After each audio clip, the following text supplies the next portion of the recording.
podcast. I am your host, Richard Franzi, and this podcast is episode number 1075. The California Scottish Rite Foundation is dedicated to supporting and assisting the children in California to develop to their full potential.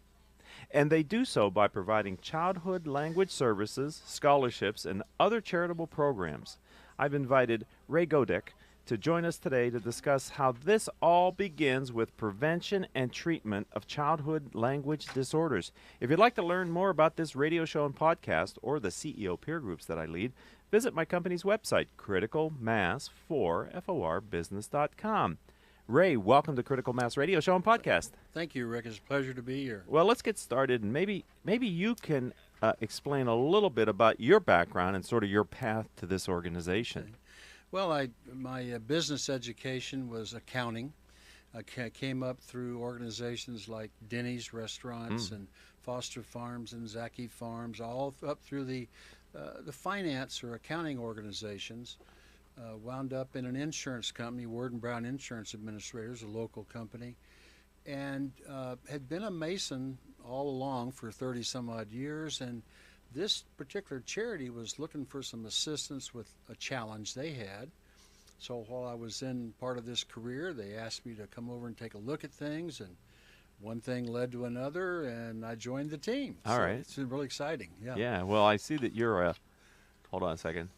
I can bring it out his card. You are the Executive Vice President and Secretary. Yes, sir. That sounds important. It does. I had to get a bigger business card. Right. I can't pay you, but I'll give you a lot of titles, right? Titles. All right. No, it's the best. It's a wonderful organization. I'm blessed to be a part of it. So let's talk about this specific, the California Scottish Rite Foundation. Right.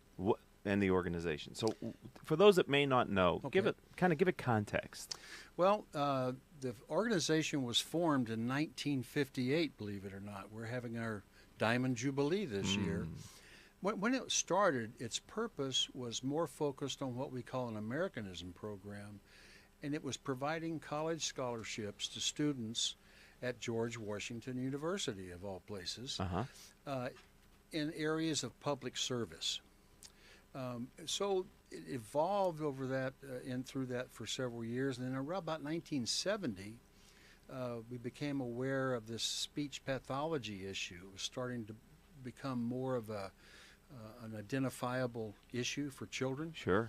So we started in cooperation with Stanford University, a program up in Palo Alto that has now moved into a program where we have 14 speech pathology centers around the state for children, helping about 2,500 kids a year, over 30,000 hours of speech pathology for them.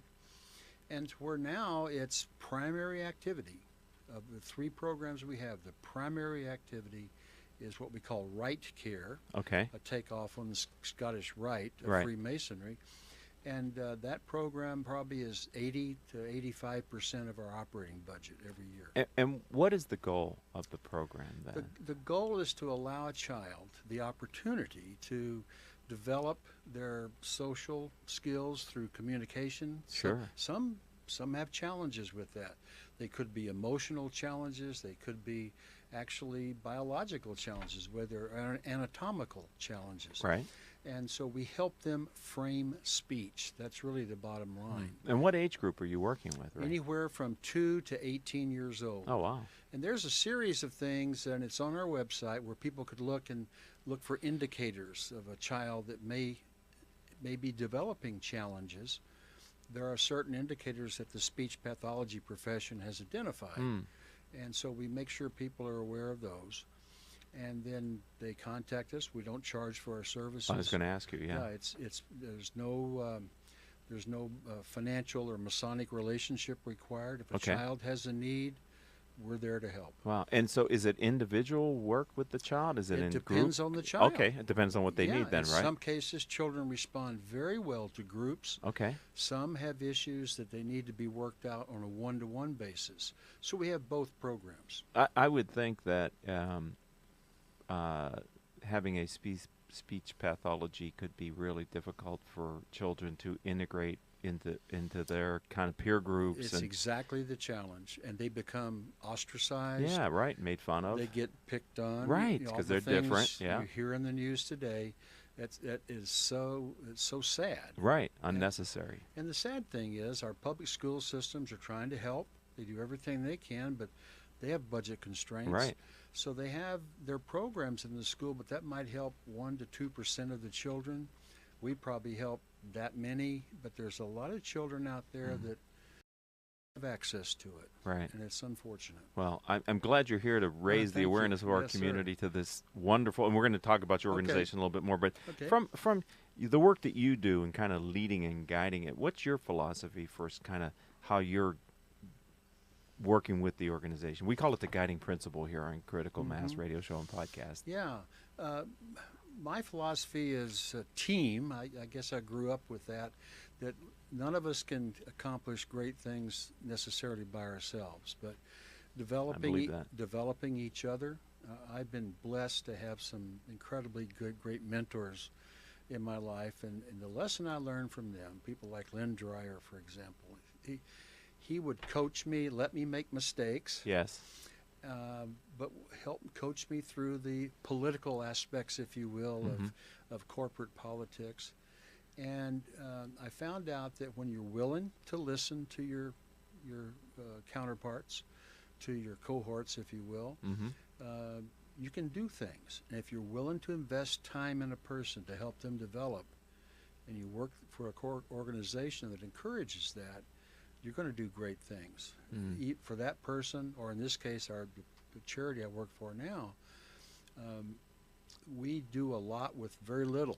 And I was going to say 2,500 students a year. That's a lot of classroom hours. That's a lot of expense. The facilities, the time of the people. I mean, you must.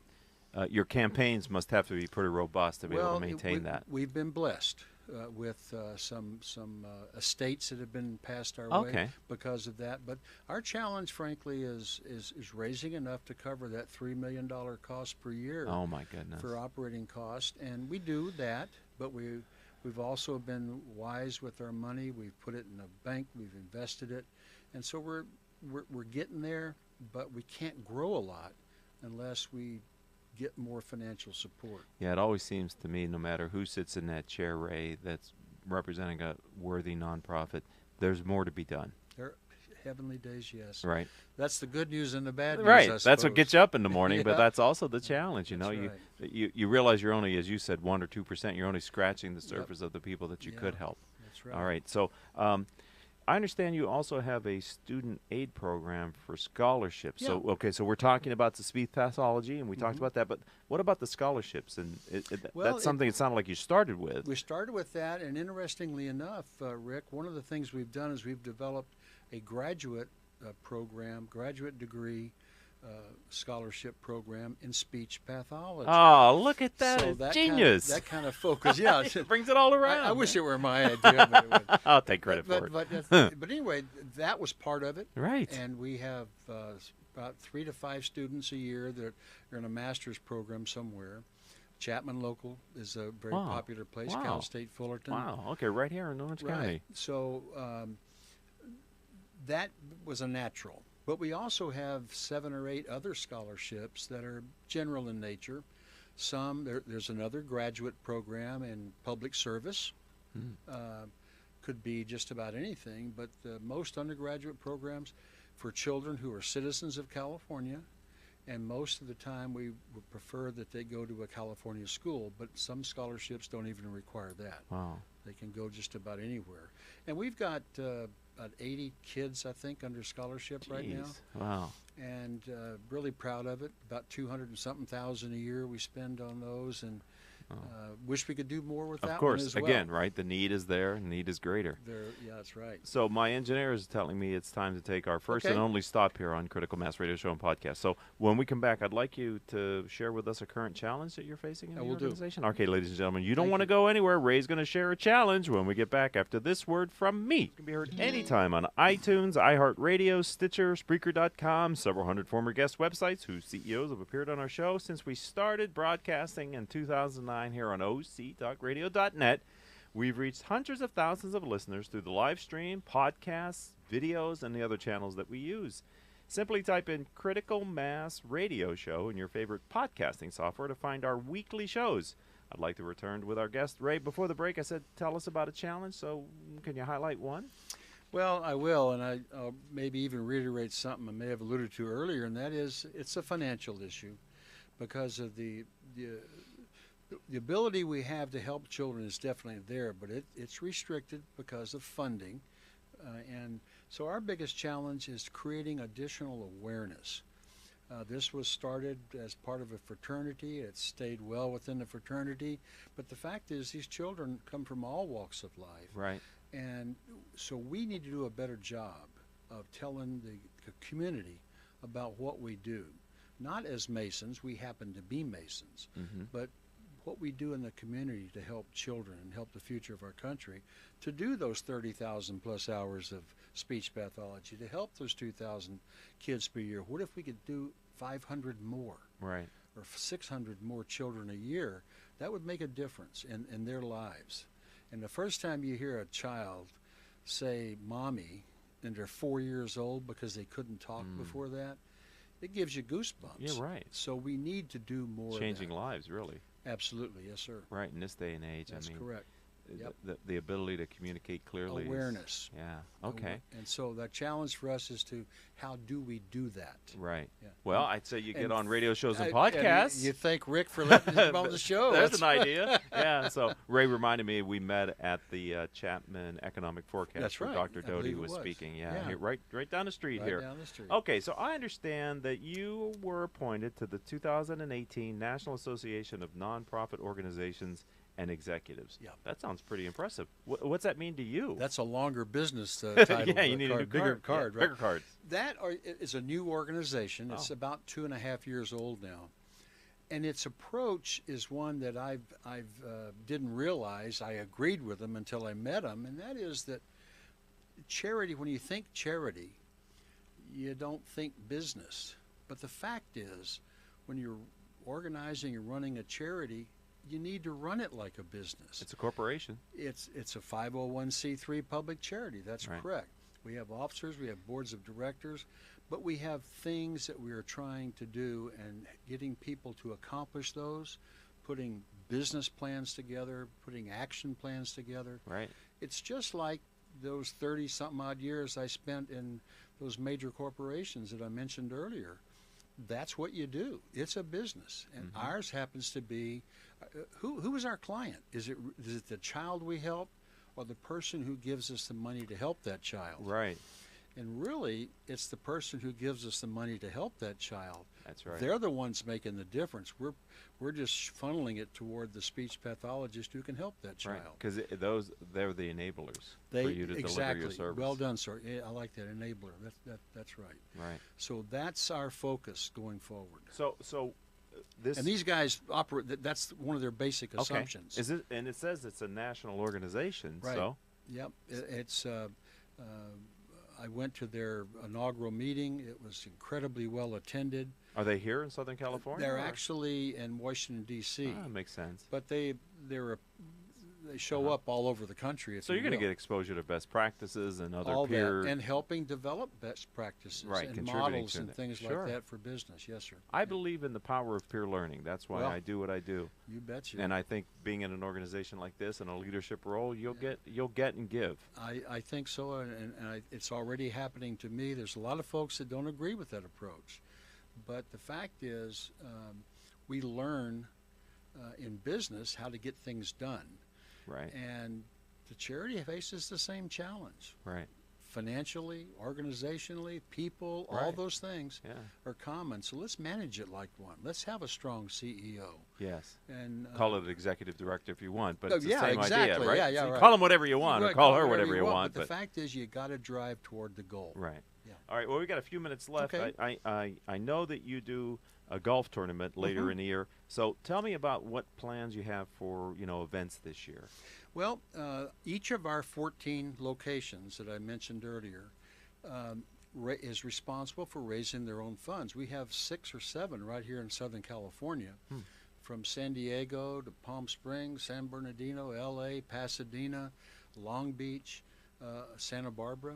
Even those people up in Fresno have one. But they each are faced with raising funds to provide their service. Okay. Most of them will either have a social event, and there's one coming up this August here in Orange County for our Orange County Language Center. A golf tournament's been extremely successful, and that information will be on our website. People can find it there. But they also have dinner auctions. They've had wine tastings, any kind of activity Right. to get people out. Nothing is scheduled in the next 60 to 90 days, unfortunately. But we are doing some activities this year because it's our Diamond Jubilee, our 60th anniversary of being founded. Right. So we're going to do something, but it's way on down the year. So Uh-huh. probably not a lot going on with that. But Okay, but we want to drive people to learn how to use your website and find information yeah, I from think it. the website, you start there and you'll find there's a lot going on Okay. throughout the state. Okay. And they focus on Southern California if you wish. So if someone would like to find out more about you, www.casr-foundation.org. okay, we're going to do that one more time Okay. for you folks. www.casr-foundation.org. And people can find out about the scholarships. They can find It's about all the speech pathology. They can find about where is the Orange County Language Center located? It's located in Santa Ana, Okay. down in the historic district off of French Street and Civic Center Drive. Okay. In fact, it's right on the corner. It's 801 French Street. All right. And it's right there. It's a little house. It's the family lets us use the first floor as the language center. Mm-hmm. And they have a caseload of about 50 children, I think, in there at any point. Wow. Not all at the same time. Right. But they handle about that many children a week.